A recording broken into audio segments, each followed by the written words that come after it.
Good evening. It has been a tragic, terrible week. Indeed, a tragic and terrible day with the news coming in about Hungary. It's been, I think, by far the worst week for the world and for our country since 1939. Last Monday evening came the news of the Israeli attack on Egypt. Israel had been threatened and provoked. She was entitled to better guarantees of her security. But there's no denying that the large-scale invasion of Egypt was an act of aggression. I'm not going to try to apportion the blame. That's really the job of the United Nations. But what should we have done? That's the real question. The Prime Minister says we couldn't afford to wait. We had to act, he said, immediately, on our own, before the Security Council could decide or do anything.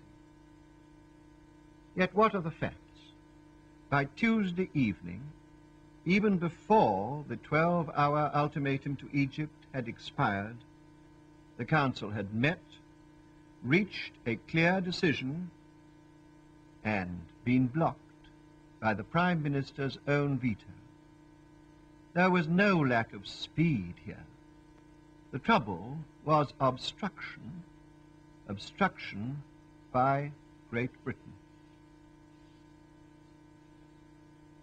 What should we have done?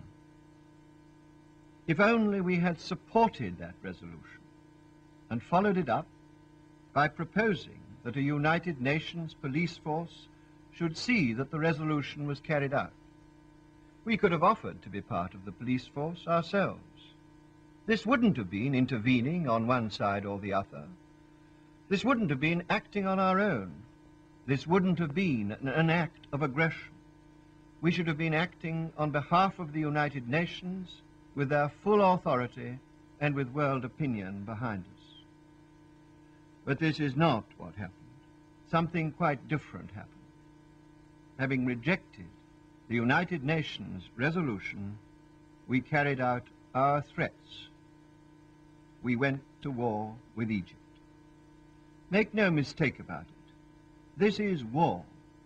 The bombing, the softening up, the attacks on radio stations, telephone exchanges, railway stations, to be followed very, very soon now by the landings and the fighting between ground forces. We're doing all this alone, except for France, opposed by the world, in defiance of the world. It is not a police action. There is no law behind it. We have taken the law into our own hands. That's the tragic situation in which we British people find ourselves tonight. We would all have thought it inconceivable a week ago. Why was it done? The Prime Minister justifies it on these grounds.